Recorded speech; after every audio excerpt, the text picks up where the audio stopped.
بسم اللہ الرحمن الرحیم.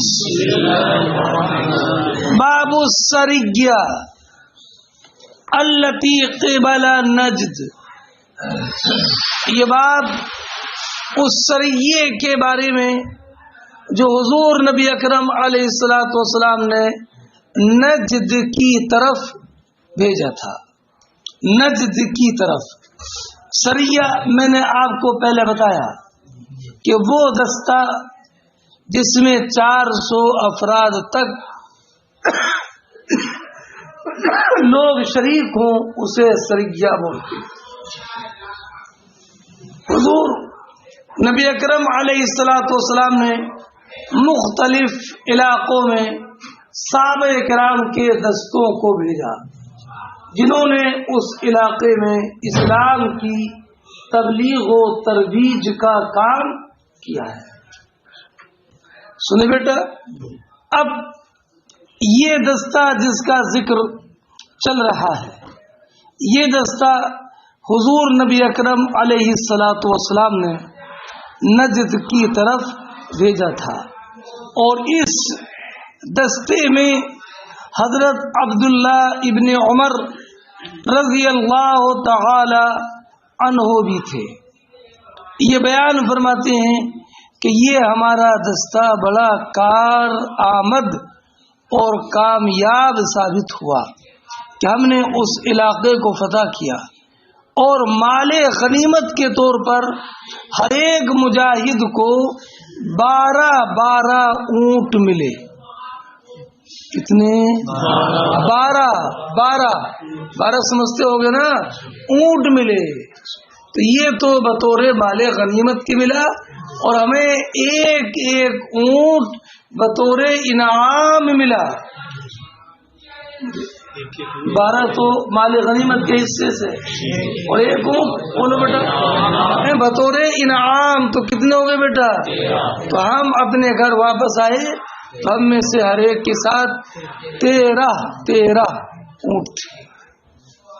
ادھر آ گئی، تنگ میں بیٹھے، ادھر ماموں کو بیٹھنے دو. اب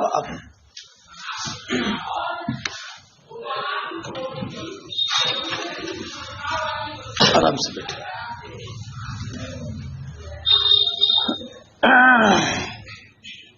کون بٹھائے گا آپ کو بعد میں اتنے قریب ہے نا؟ یاد کرو گے مولانا اختر صاحب ہے نا؟ جی نہیں بٹھایا؟ ہاں. فرماتے فکنت فیہا، تو میں بھی اسی دستے میں تھا. فبلغت سہماننا 12 بعیرا، تو ہمارے حصے 12 اونٹوں تک پہنچے. وَنُفِّلْنَا بَعِيرًا، اور ایک اونٹ بطور انعام ہمیں دیا گیا. فَرَجَعْنَا ب13 بَعِيرًا، تو ہم 13 اونٹ لے کر مدینہ طیبہ واپس آئے. یہ بات اس بارے میں کہ حضرت خالد بن ولید رضی اللہ تعالی عنہ کو حضور نبی اکرم علیہ الصلوۃ والسلام نے جناب امیر بنا کر کے بھیجا تھا بنی جزیمہ کی طرف، اور ان کے لشکر اور دستے میں 350 صحابہ کرام شامل تھے. سنیں، اب ایک واقعہ پیش آیا تھا. واقعہ یہ کہ جب خالد بن ولید رضی اللہ تعالی عنہ نے قبیلہ بنی جزیمہ کے لوگوں کو دعوت اسلام دی، تو انہوں نے کہا سبعنا. یہ جملہ کئی مرتبہ گزر چکا ہے. فرمایا ہم سابی ہو گئے. تو سبع کا معنی میں نے بتایا تھا خرج من دین الى دین آخر اعم من ان يكون اسلاما او غیرہ. اس میں تعمیم ہے. سبانا. تو اب یہ کلمہ اسلام لانے میں صریح نہیں ہے بلکہ محتمل ہے. اور حضور نے ارشاد فرمایا امرت ان اقاتل الناس حتی یشہدوا اللہ الہ الا اللہ. تو یہ شہادت اللہ الہ الا اللہ میں یہ کلمہ صریحہ نہیں تھا، اس لیے خالد ابن ولید رضی اللہ تعالی عنہ ان کو قتل کرنے لگے. اب جو لوگ قیدی بنا دیے گئے تو ان میں سے حضرت خالد ابن ولید نے ہر ایک مجاہد کو ایک ایک قیدی دے دیا، کہا سنو اس کی نگہداشت تمہارے ذمہ ہے، ان کی نگہداشت تمہارے ذمہ ہے. اب ظاہر سی بات ہے کہ ان لوگوں سے قتال ہوا تھا. تو ایک دن کیا ہوا کہ حضرت خالد بن ولید رضی اللہ تعالی عنہ نے فرمایا ہر انسان اپنے قیدی کو قتل کر دے. کیا ہر انسان اپنے قیدی کو قتل کر دے. عبداللہ ابن عمر کہتے ہیں میں نے کہا میں تو اپنے قیدی کو قتل نہیں کروں گا، بلکہ اس کے لیے اسلام کے دروازے کھلے ہیں. اور کہتے ہیں میں نے اوروں سے بھی کہا یا انہوں نے خود اپنے اپنے قیدیوں کو قتل نہیں کیا. جب یہ معاملہ حضور نبی اکرم صلی اللہ تعالی علیہ وسلم کی بارگاہ میں پیش ہوا تو نبی کریم علیہ الصلوۃ والسلام نے بس ہاتھوں کو یوں اٹھایا اور یہ کہا اللہم انی ابرأ الیک مما صنع خالد. اے اللہ میں تیری بارگاہ میں براءت کرتا ہوں اس کام سے جو کام کے خالد ابن ولید سے ہو گیا ہے نا. اظہار بیزاری دو باتوں پر. ایک تو یہ کہ جب انہوں نے سبعنا کہہ دیا اور آپ کے حملے کے بعد اور آپ کی تبلیغ کے بعد کہا، آپ کی تبلیغ سے متاثر ہو کر کے کہا، تو تبلیغ اسلام سے متاثر ہو کر سبعنا کہا، اس کا معنی یہی تو ہوگا کہ خرجنا من دین الی دین الاسلام. قرینہ قائم تھا تو آپ کو انہیں قتل نہیں کرنا چاہیے تھا، ہے نا. اور آپ کے اس فعل سے میں راضی نہیں ہوں. اور جب تم نے ان پر قابو پا لیا اور وہ تمہارے ماتحت آ گئے تو پھر انہیں قتل کرنے کا حکم دینا یہ مناسب نہیں تھا. نبی کریم علیہ الصلوۃ والسلام نے یہ دعا فرمائی، مگر خالد بن ولید سے کوئی قصاص اور ان پر کوئی عقاب و عتاب نہیں فرمایا، اس لیے کہ ان کا عمل معول تھا. معول کیا تھا؟ جو میں نے آپ کو بتایا کہ چونکہ قتال روکنے کی غایت شہادت اللہ الہ الا اللہ ہے اور وہ ان کی طرف سے نہیں پائی گئی، تو اس لیے ان کا فعل معول تھا. اور جب فعل معول ہو تو پھر حد نافذ نہیں ہوتی ہے، خالی استغفار کا حکم دیا جاتا ہے. سمجھ گئے بات؟ فرماتے ہیں فدعاهم الى الاسلام فلم يحسنوا ان يقولوا اسلمنا فجعلوا يقولون سبأنا سبأنا فجعل خالد يقتل ويأسر. قیدی بنا رہے تھے، قتل کر رہے تھے، اور ہم میں سے ہر ایک کو اس کا قیدی دے دیا. یہاں تک کہ جب ایک دن ہوا تو خالد نے حکم دیا کہ ہر ایک انسان، ہم میں سے ہر ایک انسان اپنے قیدی کو قتل کر دے.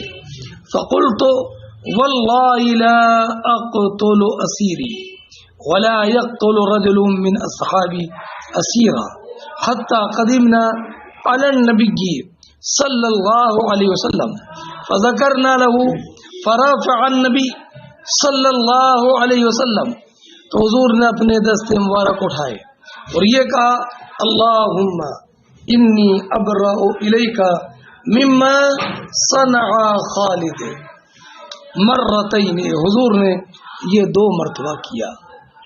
فرماتے ہیں یہ باب ہے حضرت عبداللہ بن حذافہ سامی اور علقمہ بن مجزز مدلجی کے سریے کا. اس کو سریۃ الانصار بھی کہا جاتا ہے، اس لیے کہ اس لشکر میں زیادہ کر انصار ہی شامل تھے. بات سمجھ گئے؟ اب یہ حضرت مولا علی رضی اللہ تعالی عنہ سے مروی ہے کہ حضور نبی اکرم علیہ الصلوۃ والسلام نے ایک لشکر انصاری صحابی عبداللہ بن حذافہ سامی رضی اللہ تعالیٰ عنہ کی سرکردگی میں بھیجا ہے نا. اب انہیں ایک دن کسی بات پر غصہ آ گیا تو جرنا شدت، تو حضرت عبداللہ ابن حذافہ سامی نے کہا کیا میں تمہارا امیر نہیں؟ تو کہا بلا، کیوں نہیں امیر ہے. کہا کیا تم پر میری اطاعت واجب نہیں؟ کہا بلا، کیوں نہیں. تو فرمایا سب لوگ لکڑیاں جمع کرو، لکڑیاں جمع کرو. سنیں لکڑیاں جمع ہو گئی. فرمایا اس میں آگ لگا دو.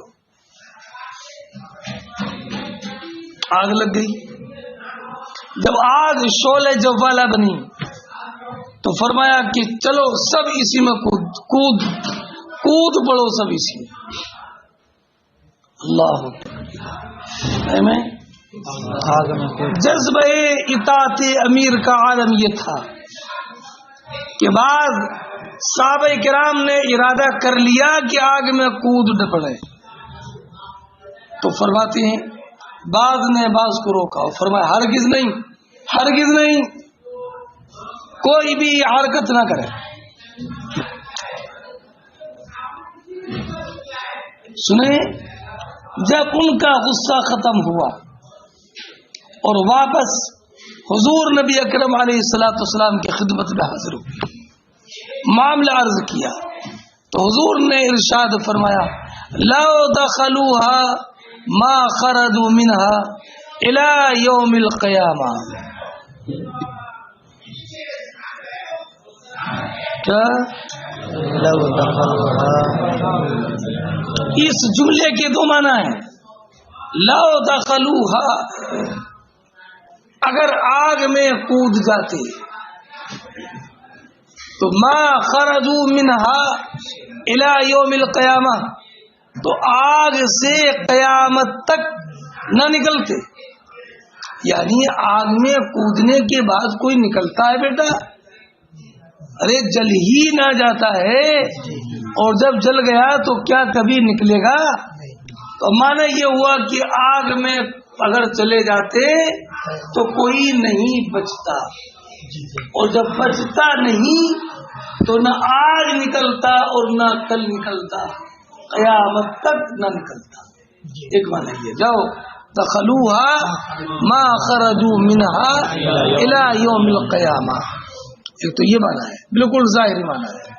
اور دوسرا معنی یہ کہ لو دخلوها میں ہاں کا مرد النار الموقدہ ہے، جو جلائی ہے، اور ما خرجوا منها میں ہاں ضمیر کا مرد نار جہنم ہے بطور استخدام. تو معنی یہ ہوا کہ اگر آج اس آگ میں کود جاتے ہے نا تو یہ خودکشی ہوتی، اور جب یہ خودکشی ہوتی تو سزا کے طور پر ما خرجوا منها ای من نار جہنم، ہے نا، جہنم کی آگ سے نہ نکلتا. کہاں الی یوم القیامہ. اب الی یوم القیامہ میں اس صورت میں مراد جو ہوگا یہ کنایا ہوگا، ای الی الابد، کبھی نہیں نکلتے. سمجھے؟ اس لیے کہ یہ خودکشی کرنا اس خودکشی کو حلال سمجھنے کی وجہ سے ہوتا، اور خودکشی حرام ہے، اور استحلال حرام کفر ہے، تو اس کی یہ سزا ہوتی ہے. بات سمجھ گئے؟ اور یا مراد ہے تہدید و زجر، اور معنی یہ ارے بچ گئے. اگر جہنم اگر اس میں کود پڑتے تو سزا تو یہ تھی کہ ہمیشہ نار جہنم میں رہتے. یہ الگ بات ہے کہ اللہ اپنے فضل سے تم کو معاف فرما دیتا. تینوں معنی سمجھ گئے بیٹا؟ استحلال حرام کفر ہے، لیکن یہ جملہ تو آسان ہے، لیکن اس کی مراد بھی سمجھنا چاہیے. ہر حرام کا استحلال کفر نہیں ہے، بلکہ اسی حرام کا استحلال کفر ہے جس کی حرمت نص قطعی سے ثابت ہو، ہے کہ نہیں؟ جیسے کہ زنا، قتل نفس بغیر حق، یہ جو جن کی حرمت، یا شرب خمر جن کی حرمت نص قطعی سے ثابت ہے، اس کو حلال سمجھنا گویا کہ اس نص قطعی کی تکذیب ہے. اور جب نص قطعی کی تکذیب ہوگی تو قرآن کی کسی آیت کا انکار کرنا تو کفر ہے. اس لیے یہ کفر ہے. اللہ اکبر کبیرہ. نہیں سمجھے بات؟ اس حرام کو جس کی حرمت نص قطعی سے ثابت ہے اس کو حلال سمجھنا اس نص قطعی کا انکار کرنا ہے، اس لیے کفر ہے. لیکن اگر حرمت نص قطعی سے ثابت نہ ہو، سمجھے، تو اب اگر اس حرام کو حلال کہا جائے، سمجھا جائے، تو یہ کفر نہیں ہے. کتنے معام مسائل میں آپ نے پڑھا ہے کہ بعض علماء نے کہا کہ حرام ہے اور بعض علماء نے کہا کہ حلال ہے. تو کیا یہ اختلاف نہیں ہوا؟ کیا وہاں پر بھی یہ فتویٰ نافذ ہو جائے گا؟ جبکہ بعض فقی حرام کہہ رہے ہیں اور بعض فقی اسی کو حلال کہہ رہے ہیں. تو بیٹا یہ مسائل حلت و حرمت کا ایسے امور سے متعلق ہوتا ہے کہ جن کی حرمت نص قطعی سے ثابت نہیں ہوتی ہے. جی بات سمجھ گئے بیٹا؟ اس لیے آپ بہت سارے مسائل میں مغالطہ سے بچ جائیں گے. جیسے ہمارے اس زمانے میں ٹی وی کا معاملہ ہے کہ ہمارے بعض علماء اس کو جائز کہتے ہیں، اور ہمارے اکثر علماء اور ہم خود اپنے اساتذہ کے ساتھ اور ہم اپنے شاگردوں کے ساتھ، ہے نا، سب اس کو حرام ہی کہتے ہیں. لیکن جو اسے حلال کہتے ہیں ان کی تکفیر نہیں ہے، اس لیے کہ ٹی وی حرام ہے یہ قرآن کی کسی آیت میں بھی نہیں ہے، کسی حدیث میں بھی نہیں ہے. یہ لفظ کہ اگر اس کو کسی نے حرام سمجھ لیا تو اس کی تکذیب ہو جائے گی، ایسا تو ہے نہیں. اور جب اس کی حرمت قطعیہ نہیں ہے کہ اس کی حرمت نص قطعی سے ثابت ہو، تو پھر اگر اس کا استحلال ہے تو نص قطعی کی تکذیب نہ ہونے کی وجہ سے یہ کفر نہیں ہوگا. بات سمجھے بیٹا؟ ایسے ہی ہمارے یہاں قوالی حرام ہے، قوالی معروف، اور بعض علماء اسے جائز کہتے ہیں. لیکن بیٹا اب یہ نہیں ہے کہ استحلال حرام ہے تو کفر ہو جائے، یہ کفر نہیں ہوگا. اس لیے کہ کون سی آیت یا حدیث ہے کہ جس میں یہ ہو کہ قوالی حرام ہے، اور جب اس کو حلال کہہ دیا تو کسی نص قطعی کی کہاں تکذیب ہوئی کہ وہ کفر ہو جائے. بات سمجھ گئے بیٹا؟ اس لیے مغالطے میں نہیں پڑنا چاہیے. یہ معاملہ ہر جگہ فٹ نہیں ہوگا کہ یہ استحلال حلال ہے اور استحلال حرام ہے، اور استحلال حرام ہے یہ صغرا صحیح ہے، صغرے کا کلام نہیں ہے، صغرا مسلم ہے. صغرا مسلم ہے، لیکن کبرا یہ ہر حرام کو حلال سمجھنا کفر ہے. کبرا لا نسلم ہے نا، منع کبرا پر وارد ہے، صغرا پر نہیں ہے. ہمیں اس کا صغرا تسلیم ہے لیکن کبرا مسلم ہے آپ کو، اس لیے کہ کبرا یہ جو ہے مخصوص عن منہ البعض ہے، اور جناب انتاج کے صحیح ہونے کی شرط ہے کلیت کبرا جو یہاں پر مفقود ہے، اور جب یہاں پر مفقود ہے تو اس کا نتیجہ صحیح نہیں ہوگا. بات سمجھے؟ کلیت کبرا شرط ہے اور یہاں کلیت کبرا نہیں ہے نا. اگر کلیت کبرا کو ہٹا دیں تو پھر تو اکثر نتیجے غلط ہوں گے، ہے کہ نہیں؟ جیسے یہ کہہ دیا الانسان حیوان مسلم ہے، ارے الانسان حیوان مسلم ہے کہ نہیں ہے؟ لیکن کبرا کا بعض الحیوان فرس، اور نتیجہ فبعض الانسان فرس آئے گا نہیں. تم کہیں گے بالکل صغرا صحیح ہے لیکن کبرا صحیح نہیں ہے، اس لیے کہ کبرا کی ان صحت انتاج کے لیے شرط ہے کلیت کبرا، اور یہ کلیت کبرا نہیں ہے کہ نہیں.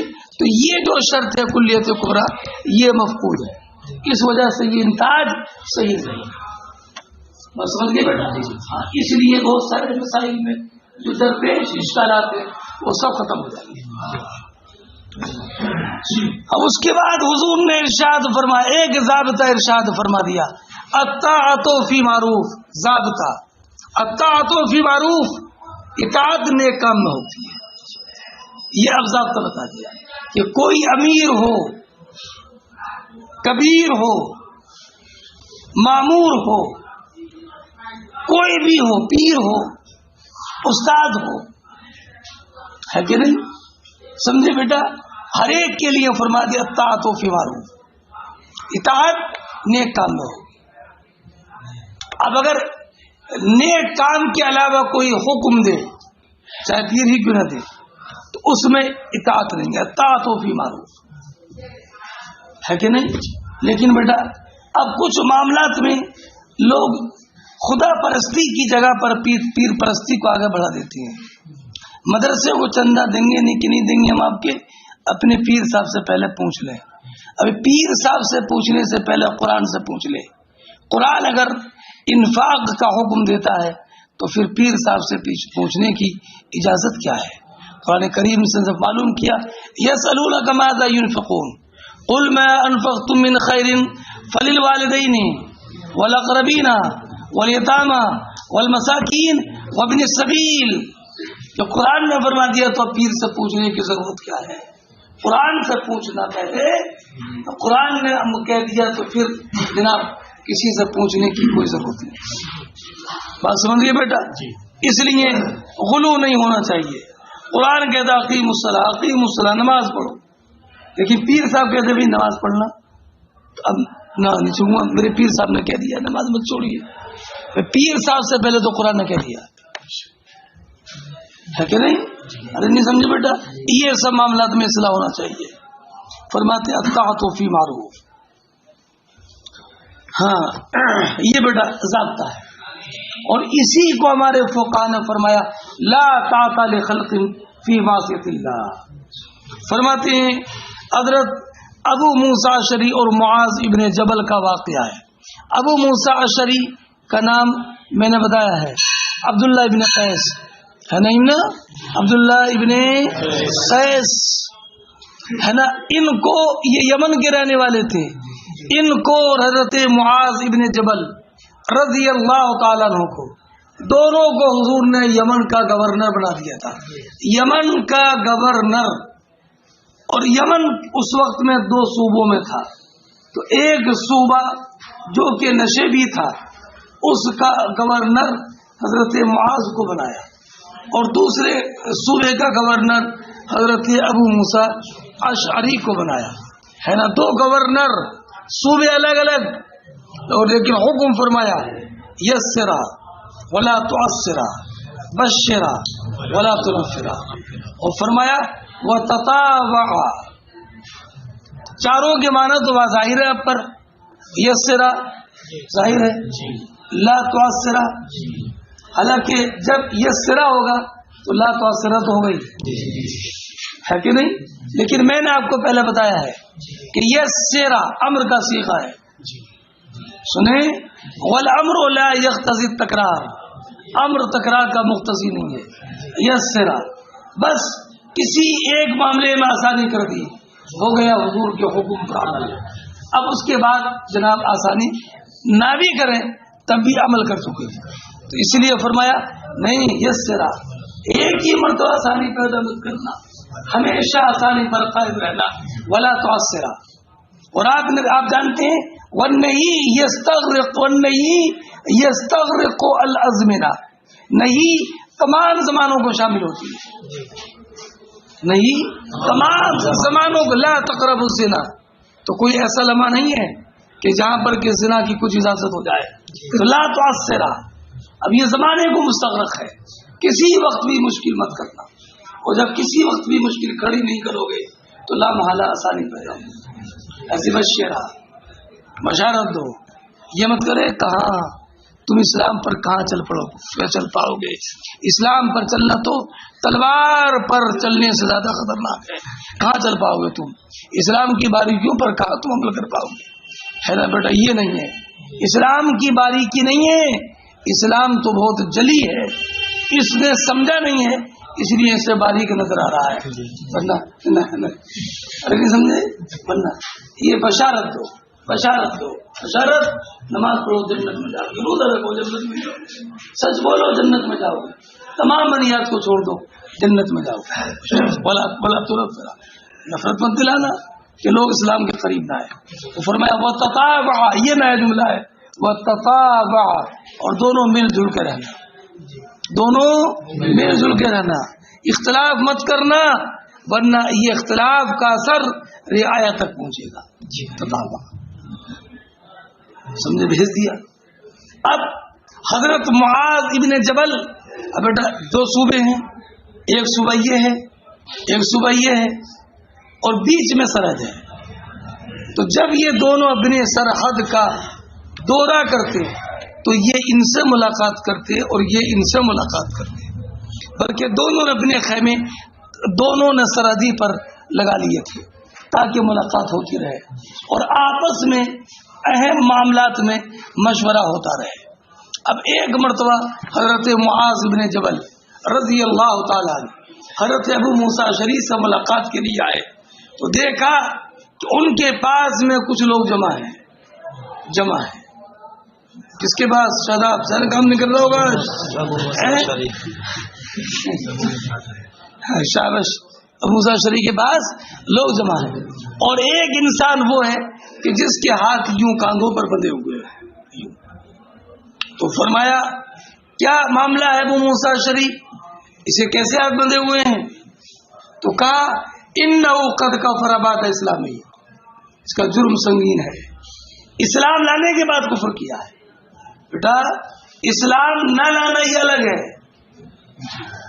یہ محرومی ہے، اور اسلام لانے کے بعد کفر کرنا یہ بغاوت ہے. اس لیے کافر اصلی کا حکم الگ ہے. ارے نہیں سمجھے بیٹا، ہے نا. کوئی انسان اگر ہمارے مدرسے میں داخل نہیں ہے تو وہ جانے، لیکن داخل ہونے کے بعد بغاوت کرے، ماحول خراب کرے، باغی ہے. اس کی سزا بڑی سخت ہے. اس کے لیے اب سزا یہ ہے کہ نکل بھی جاؤ اور کبھی اس پورے محلے میں نظر مت آنا، ہے نا. اور اب اعلان کیا جاتا کوئی اس کو اپنے قریب بٹھائے گا تک نہیں، بات چیت نہیں کرے گا، اس لیے کہ اس سے بات چیت کرنے کا مطلب ایک باغی کو قریب کرنا ہے. اس لیے بیٹا مرتد کی سزا، مرتد ارتداد سے بنا ہے، اس کا معنی پیچھے الٹے قدم واپس جانا. فرتد علی آثارہما قصصا، قرآن کریم نے فرمایا یہ الٹے قدم واپس چلا گیا نا، اس لیے اس کو الٹا کر کے مارا جائے، ہے کہ نہیں. باغی ہے نا. پہلے تو نے سوچا کیوں نہیں کہ اسلام میں آنے سے پہلے آ گیا تو جا کیوں رہا، ماحول خراب کرے گا، ماحول خراب کرے گا، ہے نا.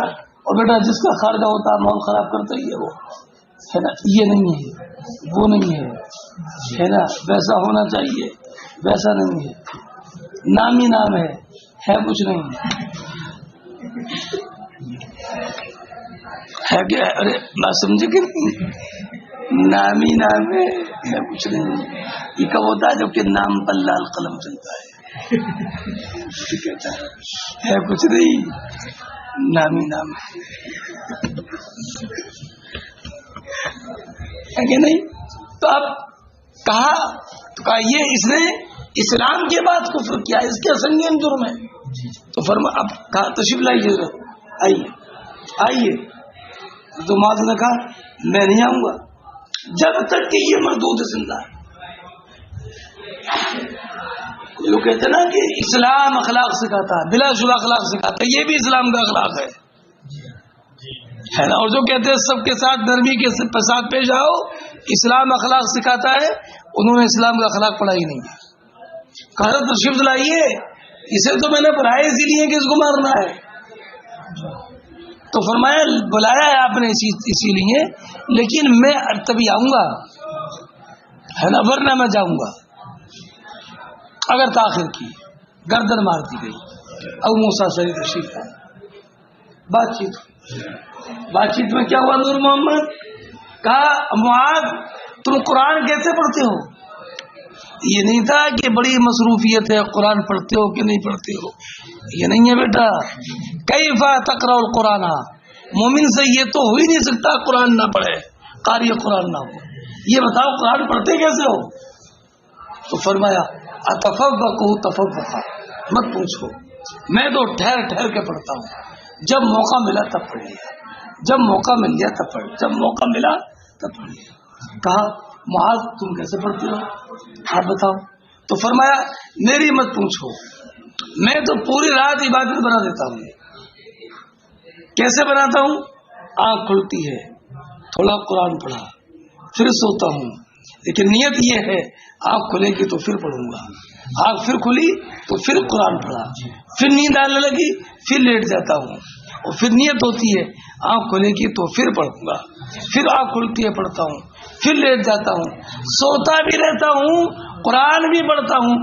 آتسب قومتی کما آتسب نومتی، میں تو اپنے سونے کو بھی عبادت بنا دیتا ہوں اور اپنے قرآن کریم پڑھنے کو بھی عبادت بنا دیتا ہوں. ملا بیٹا؟ ارے ملا، سمجھ گئے پوری بات کی نہیں. اب بیٹا میں نے تو حدیثوں کا مفہوم ایک ساتھ ملا کر بیان کر دیا ہے. توجہ رکھیے اور توجہ کے ساتھ ترجمہ سنیے. بیٹا اب تو ترجمہ سننا رہے ہو بہت آسانی سے ہیں، ماشاء اللہ. فرماتے ہیں آپ پر تھوڑی محنت کروں گا انشاءاللہ، ہے نا، بس اصل محنت ہو چکی ہے، بس آپ کی توجہ چاہیے، انشاءاللہ کام ہو جائے گا انشاءاللہ، ہے نا. فرماتے ہیں ابو موسیٰ اشعری حضرت ابو بردہ کہ حضور نبی اکرم علیہ الصلوۃ والسلام اور ابو موسیٰ اشعری ہے نا، حضور نے ابو موسیٰ اشعری اور معاذ ابن جبل کو یمن بھیجا، ان میں سے ہر ایک کو باصالہ مخلاف ایک صوبے کا امیر بنایا. والیمن و مخلافان، اور یمن کے 2 صوبے تھے. شاباش. فرمایا یسرا ولا تعسرا، بشرا ولا تنفرا. تو ان میں سے ہر ایک اپنے دائرے عمل کی طرف چلا، ان میں سے ہر ایک جو اپنی زمین میں ہے نا ہوتا تو اپنے ساتھی سے قریب ہوتا. آدسا بھی آدم، تو کچھ دین کی باتیں کر کے ایمان کو تازہ کر لیا کرتے تھے. آدسا بھی آدھا ہے نا، پرانی باتیں ارے کیا کی بولتا نہیں، ارے کیا ملے پرانے دور کی یاد تازہ ہو گئی ہے نا، تو بیٹا آدسا بھی آدھا، وہ ایمان تازہ کر لیا کرتے تھے. ارے ایمان تازہ نہیں سمجھتے ہو، دینی باتیں کرتے تھے. کچھ ایسے سائل ہوشیار ہوتے ہیں، پہلے مسئلہ معلوم کریں گے، وہ مسئلے کا جواب سن کریں گے، ہاں جی معلوم تو مجھے بھی تھا لیکن چاہا کہ آپ سے معلوم کر کے ذرا ایمان تازہ کر لوں.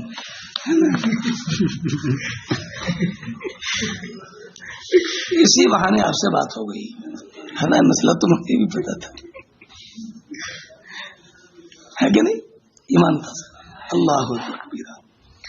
فسلم علیہ، سلام کیا، ارے ملا. فسار معاذ فی ارضہ، معاذ اپنی زمین میں ہے نا سیر کر رہے تھے، دورہ کر رہے تھے، اپنے ساتھی ابو موسیٰ شریف کی زمین سے قریب تھے، تو آپ آئے ہے نا اپنے کچر پر سوار ہو گئے، یہاں تک کہ آپ ان کی طرف پہنچے تو دیکھا کہ بیٹھے ہوئے ہیں کون؟ وقت اجتمع الیہ الناس، بولو، اور ان کے پاس لوگ جمع ہیں۔ تو اب کہا، اور ایک آدمی ہے آپ کے پاس کہ اس کے دونوں ہاتھ اس کی گردن سے ملا کر باندھ دیے گئے ہیں۔ کہا اے معاذ، معاذ نے کہا یا عبداللہ ابن قیس، کون ہے یہ، کس کا نام ہے؟ شاباش، ہے نا، ایما ھذا، یعنی ایما ھذا، الف کو حذف کر دیتے ہیں، یہ کیا معاملہ ہے؟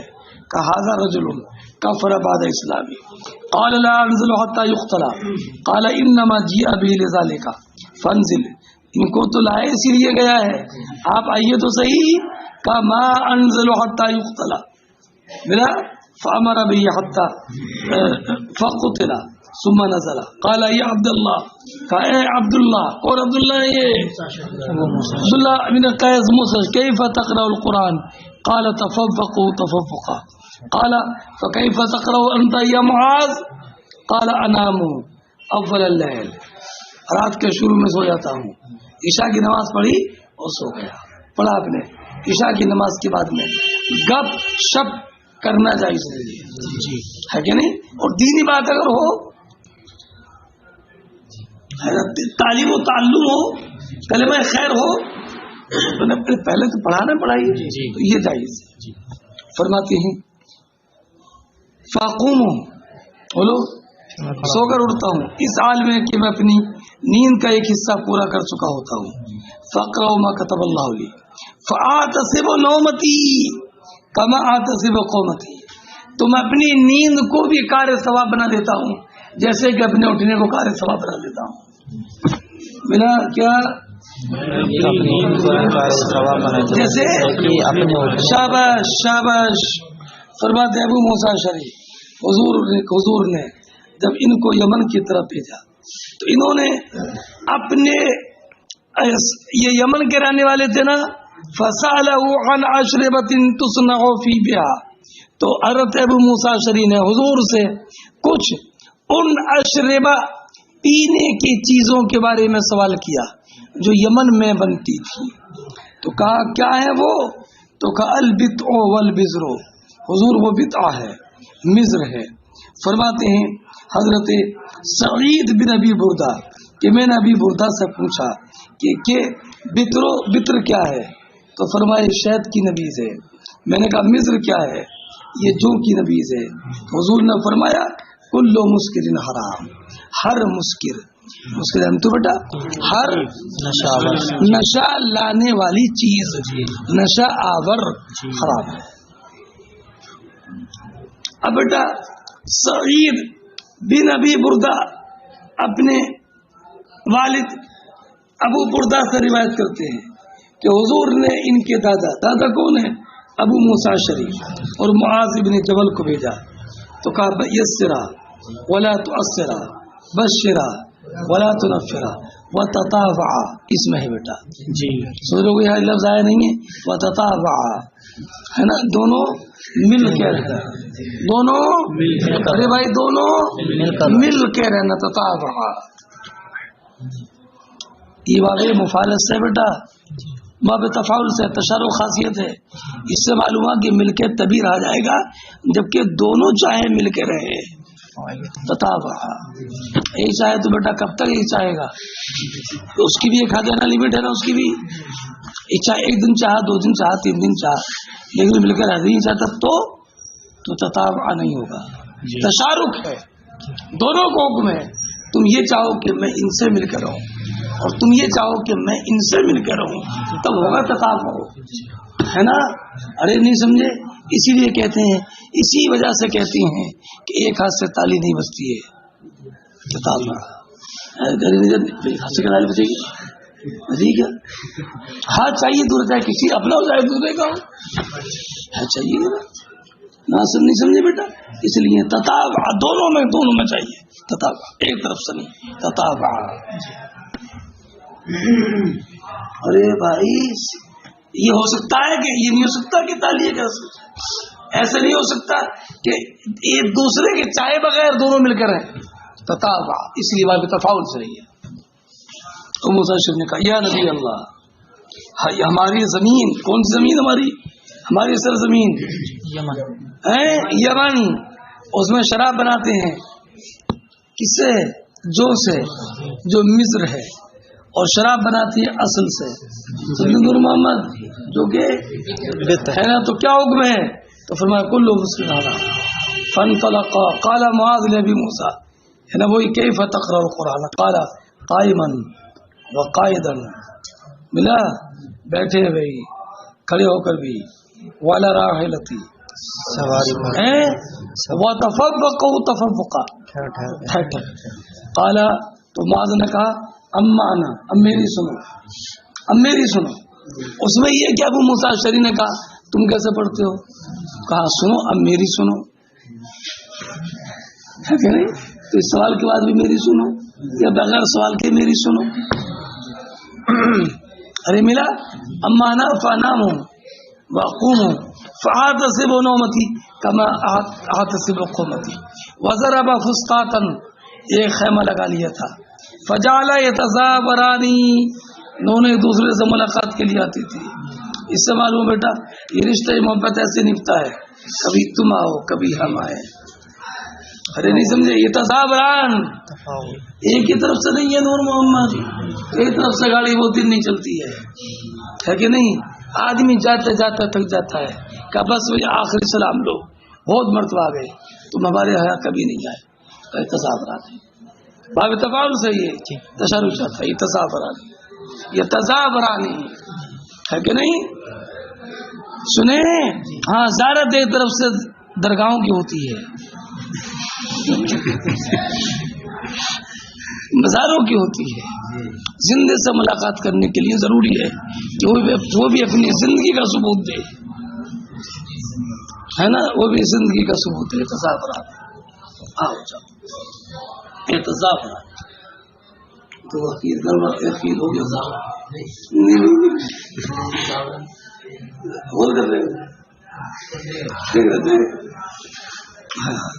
یہ تزافرانی ملا بیٹا.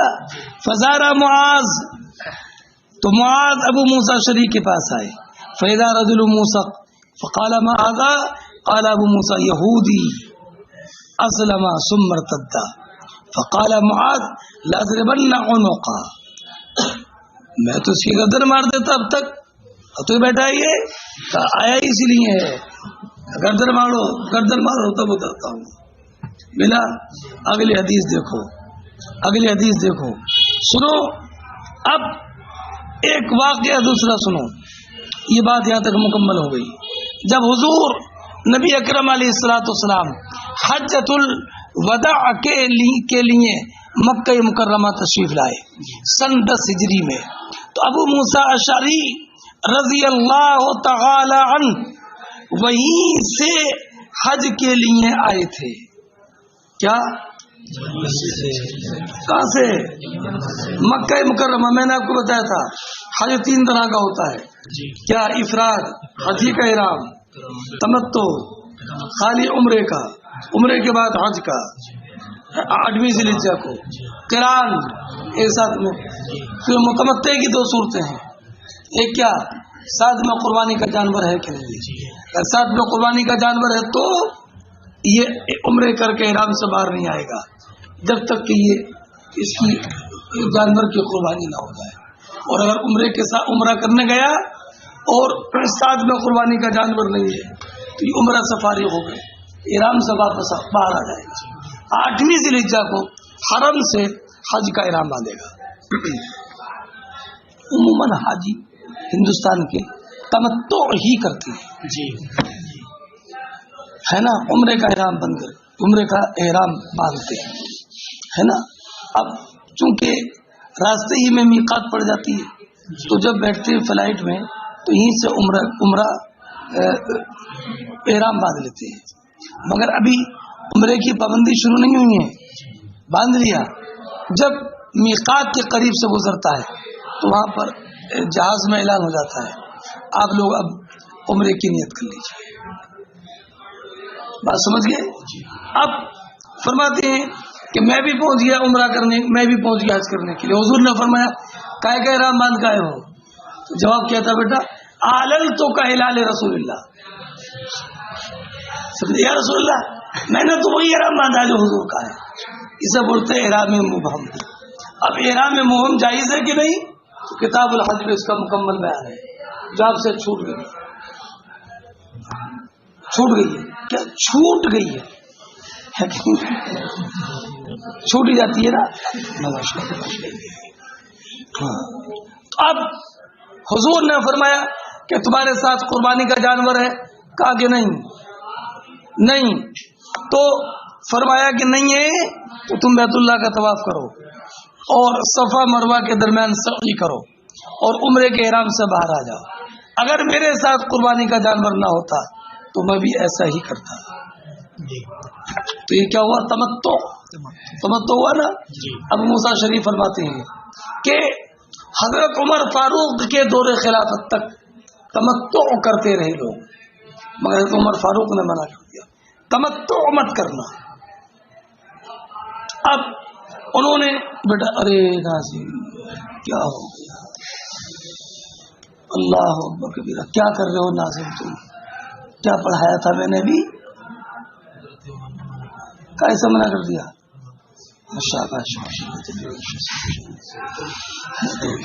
یہ تو کمال ہے. بدل جو بولا سنے بیٹا. ارے اب تو نہیں سن رہے بیٹا؟ اب نہیں سن رہے؟ ماشاء اللہ ایسی نیند مضر نہیں ہے.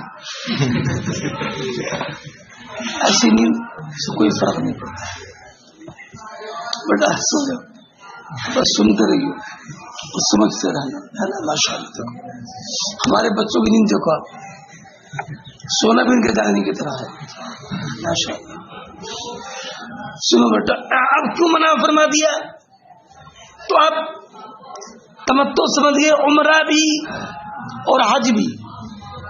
تو فرمایا ابھی حج کرو خالی، عمرہ کے لیے بعد میں آنا تاکہ پورے سال بیت اللہ کا طواف ہوتا رہے.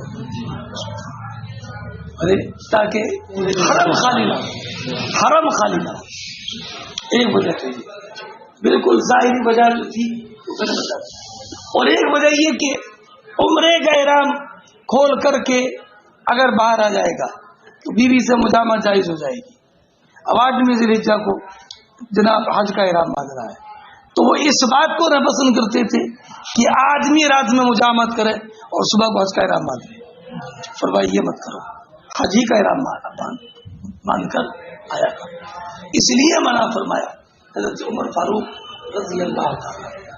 اور ان کی ممانعت کراتے تنزیہ کے طور پر تھی، تحریم کے طور پر نہیں تھی، جس کا مبنا مصلحت ہے. فرماتے ہیں حضرت طارق ابن شہاب کہ مجھ کو ابو موسیٰ شری نے حدیث بیان کی کہ مجھ کو رسول اللہ نے میری قوم کی سرزمین مصر بھیجا تو میں آیا اور رسول اللہ مقام ابتح میں اپنی سواریوں کو ٹھہرائے ہوئے تھے. منیخن فقال حجزت یا عبد اللہ ابن قیس فقلت نعم یا رسول اللہ. قال کیف قلت قال لبیک اعلان کا اعلان کا یا رسول اللہ. قال فال سقط معك هاديا قلت لم اسق. قال فطف بالبيت واسعى بين الصفا والمروه ثم حل ففعلت حتى مشطت لي امراه من انصار بني قیس. یہاں تک کہ بنی قیس کی عورتوں میں سے ایک عورت نے میرے سر میں کنگھی کی. ومکثنا بذلك ہم تمتع ہی کرتے رہے حتى استخلف عمر، یہاں تک کہ حضرت عمر کا دور خلافت. کہاں پڑھا رہا ہوں بیٹا؟ شاباش. فرماتے عبداللہ بن عباس رضی اللہ تعالیٰ کہ رسول اللہ صلی اللہ علیہ وسلم نے معاذ بن جبل سے فرمایا جب آپ کو یمن بھیجا تم اہل کتاب قوم کے پاس آؤ گے تو جب ان کے پاس آؤ تو پہلے ان کو دعوت دو کہ وہ گواہی دیں کہ لا الہ الا اللہ وان محمد رسول اللہ. اگر وہ تمہاری بات مان لے تو پھر یہ بتاؤ کہ اللہ نے تم پر 5 نمازیں فرض کی ہیں ہر دن اور رات میں، دو گے؟ اگر وہ مان لے تو انہیں پھر یہ بتاؤ اللہ نے تم پر صدقہ فرض کیا ہے کہ تمہارے اغنیا سے لیا جائے گا اور ان کے فقراء پر کو واپس کیا جائے گا۔ اگر یہ مان لے تو فرمایا فَإِيَّاكَ وَكَرَائِمَ أَمْوَالِهِمْ، یہ بیٹا نصیحت ہے، خبردار خبردار خبردار، صدقے میں ان کا سب سے اچھا مال لینے سے بچنا، ورنہ یہ ظلم ہو جائے گا۔ اور سنو، مظلوم کی دعا سے بچو، اس لیے کہ مظلوم کی دعا اور اللہ تعالی کے درمیان کوئی حجاب نہیں ہے میرا بیٹا۔ مظلوم کی دعا، مظلوم کی دعا، دعا بیٹا بد دعا نہیں، دعا، اس لیے کہ مظلوم کی دعا دعا نہیں ہوگی، دعائے خیر نہیں ہوگی، وہ دعا لہو نہیں ہوگی، وہ دعا علیہ ہوگی۔ اللہ اکبر، نہیں سمجھے؟ بس سمجھ گئے بیٹا؟ ورنہ اگر دعائے خیر ہے تو مظلوم کہاں ہے؟ وہ تو مشکور ہے۔ ارے بھائی سمجھیے ماموں ہے نہیں؟ اب بیٹا یہ نا فَإِنْ أَطَاعُوا، اطاعو کا لفظ آیا تھا کہ نہیں؟ امام بخاری کی عادت کریمہ ہے کہ جب اسی مادے کا کوئی لفظ قرآن میں آتا ہے تو اس کی بھی تفسیر کر دیتے ہیں۔ قرآن میں فَطَوَّعَتْ لَهُ نَفْسُهُ قَتْلَ أَخِيهِ فَقَتَلَهُ فَأَصْبَحَ مِنَ الْخَاسِرِينَ، ملا کہ حابیل نے قابیل کو قتل کیا، کیسے قتل کیا؟ فَطَوَّعَتْ لَهُ نَفْسُهُ قَتْلَ أَخِيهِ، قابیل نے کیا بنا؟ قابیل نے حابیل کو قتل کیا تو قابیل کو اس کے نفس نے اچھا لگا دیا تھا اپنے بھائی کا قتل کرنا، کیا فطوعت لہو نفسہ، تو قابیل کو اس کے نفس میں اچھا لگا دیا اس کے بھائی کا، ہے نا؟ کیا لگا دیا تھا؟ ہے نا؟ ہاں، تو پھر کیا ہوا؟ وہ اب قتل تو کر دیا لیکن چھپائے کیا؟ چھپائے کیسے؟ تو اللہ فبعث اللہ غرابا یبحث فی الارض لیریہ کیف یواری صوتا، ارے ملا؟ ہاں، یہ کوے نہیں دکھا سکتا ہے نا بیٹا؟ اب اس سے معلوم ہوا کہ اللہ رب العزت نے جو بھی پیدا کیا ہے اس میں کوئی نہ کوئی حکمت اور مصلحت ہے، اگر جب اس کو پہچان نہ سکے۔ قال ابو عبداللہ، بیٹا اختر ابو عبداللہ کون ہے؟ امام بخاری۔ شاباش، دیکھو ماشاءاللہ، ہمارے بچوں کا جواب نہیں ہے۔ ابو عبداللہ کون ہے بیٹا؟ فرقان جانتے ہو؟ ہاں، ان کا نام یاد ہوگا؟ ارے وہی محمد بن اسماعیل،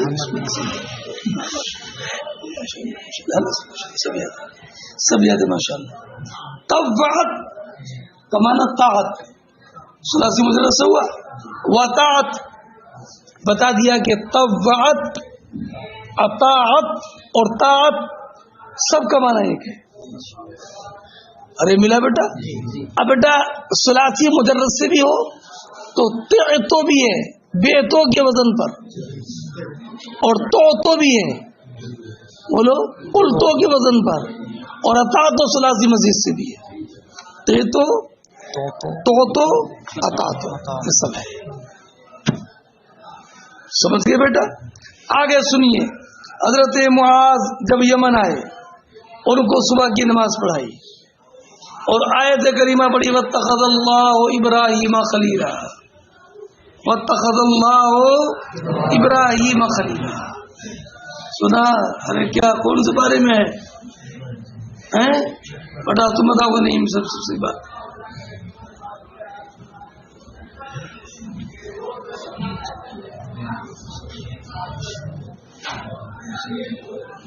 بتا دے بیٹا فرقان۔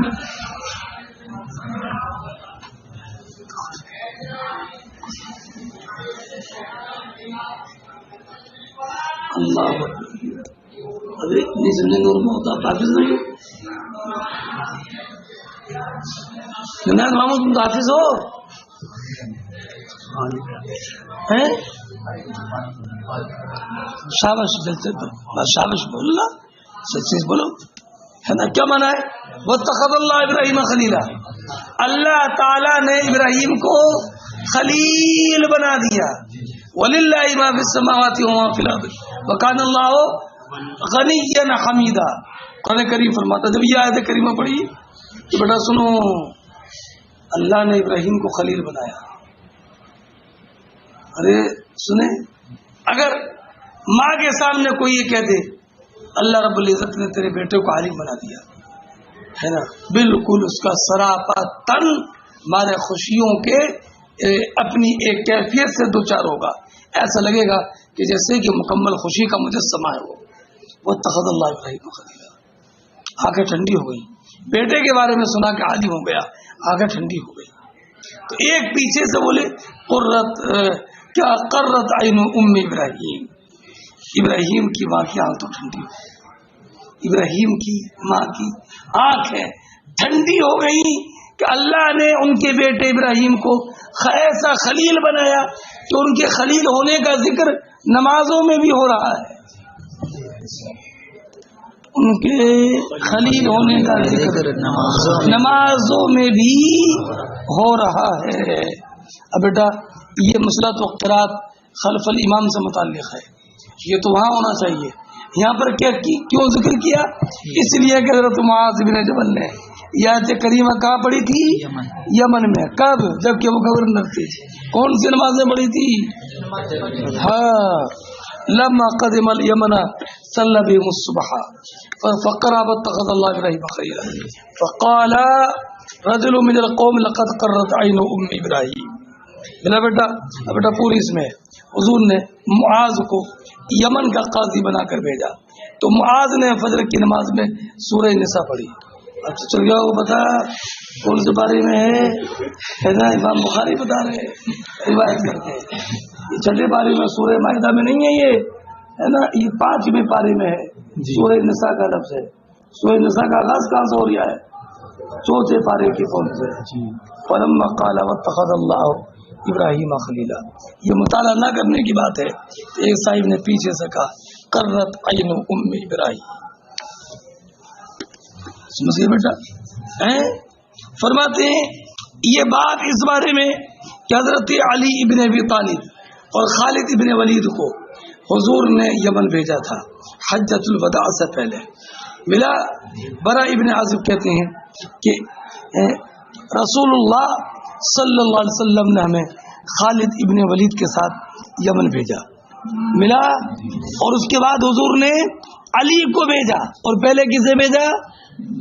ارے بولو بیٹا. اور حضرت علی سے کہا کہ خالد ابن ولید کے ساتھ میں جو لوگ ہیں، تو خالد ابن ولید جب واپس آئے تو ان کے ساتھیوں میں سے جو تمہارے ساتھ واپس یمن جانا چاہیں تو انہیں ساتھ میں لے جانا، لیکن کسی پر زور مت دینا. کیا؟ جو ساتھ جانا چاہے واپس انہیں. برا ابن عازب کہتے ہیں کہ میں بھی حضرت خالد ابن ولید کے لشکر میں تھا اور میں واپس حضرت علی کے ساتھ یمن آ گیا. تو یمن آیا تو پھر مال غنیمت کی کئی اوقیاں چاندی ہمیں مال غنیمت میں ملی. اب اسی میں ایک واقعہ پیش آیا، وہ یہ کہ حضرت حضور نبی اکرم علیہ الصلوۃ والسلام نے، ملا بیٹا ہے نا، جب حضرت علی کو مال غنیمت لینے کے لیے بھیجا تو حضرت بریدہ ابن حصیب کہتے ہیں کہ مجھے تھوڑی علی سے دل میں ذرا سی دوری پیدا ہو گئی. بیٹا ذرا مرحلہ نازک ہے، سمجھ لینا. کیا دوری پیدا ہو گئی؟ کہ میں نے دیکھا کہ علی خمس لینے کے لیے آئے، لیکن انہوں نے اس میں سے ایک باندی لی اور باندی سے مجامعت کی اور صبح کو غسل کیا. تو میرے دل میں عجیب کیفیت پیدا ہو گئی 2 باتوں کی وجہ سے. ایک تو یہ کہ علی نے یہ کیا کیا کہ باندی سے مجامعت کر لی، استبراء تک نہیں کیا. اور انہوں نے کیسے باندی سے مجامعت کری؟ ابھی تو باندی ان کے حصے میں آئی بھی نہیں تھی. بس یہ تھا. ان 2 باتوں کی وجہ سے فرماتے میرے دل میں حضرت علی سے کچھ ہو گیا. اب میں جب واپس آیا تو میں نے حضور نبی کریم علیہ الصلوۃ والسلام سے یہ معاملہ ذکر کیا تو فرمایا حضور نے یا بریدہ اتبغض علیًا، اے بریدہ کہ علی کی طرف سے تمہارے دل میں کچھ دوری ہے؟ تو میں نے کہا جی یا رسول اللہ، ان دو وجہوں سے ہے۔ تو فرمایا حضور نے لا تبغض علی فإن له في الخمس اکثر من ذلك، علی کی طرف سے دل میں کچھ مت رکھو، اس لیے کہ علی کا جو حصہ خمس میں ہے وہ تو ایک باندھی سے بھی زیادہ ہے۔ تو انہوں نے اپنے حصہ خمس سے زیادہ نہیں لیا ہے، بلکہ باندھی لینے کے بعد بھی ان کا حصہ خمس ابھی باقی ہے۔ ارے سمجھ گئے بیٹا؟ اب کیا دوسری بات رہ گئی، استبرا نہیں کیا۔ استبرا کرنے سے پہلے انہوں نے مجامعت کر لی، تو بیٹا استبرا تب واجب ہے جبکہ وہ عورت باندھی جو ہے بالغہ ہو، ذوات الحیض میں سے ہو، ایک حیض تک انتظار کرنا ہے تو ہو سکتا ہے کہ یہ باندھی اس وقت تک اس کو دم حیض شروع نہ ہوا ہو، اور جب دم حیض شروع نہیں ہوا ہے تو استبرا واجب ہے۔ پوری بات سمجھ گئے بیٹا؟ آپ بتاؤ بیٹا ماموں، آپ بتاؤ ریحان۔ فرماتے ہیں بریدہ ابن حسین کہ حضور نے علی کو خالد کی طرف بھیجا لیقبض الخمس، خمس پر قبضہ کرنے۔ وَكُنْتُ أُبْغِضُ عَلِيًّا، مجھے علی سے کچھ دل میں پیدا ہو گیا تھا۔ وَقَدْ اغْتَسَلَ، کیوں؟ انہوں نے غسل کیا تھا۔ یہ بطور کنایہ ذکر کیا، یہ اس سے معلوم ہوا کہ ایسی بات بطور کنایہ ذکر کی جاتی ہے۔ تو میں نے خالد سے کہا الا ترى الى هذا، ذرا دیکھو تو ان کو کہ انہوں نے غسل کر لیا۔ تو جب ہم حضور کی بارگاہ میں آئے تو میں نے حضور سے ذکر کیا، تو آپ نے فرمایا یا بریدہ اتبغض علیًا؟ فقلت نعم۔ قال لا تبغضه لا تبغضه فإن له في الخمس اکثر من ذلك۔ اگلی روایت حضرت عبد الرحمن بن ابی نعم سے کہ میں نے ابو سعید خدری کو سنا، وہ کہتے ہیں کہ حضور نبی اکرم صلی اللہ تعالی علیہ وسلم نے حضرت علی رضی اللہ تعالی عنہ نے رسول اللہ صلی اللہ علیہ وسلم کے پاس یمن سے کچھ چاندی بھیجی۔ بیٹا یہ حدیث ذرا لمبی ہے اور اس میں ذرا تفصیل بھی ہے، انشاءاللہ میں کل بات کروں گا۔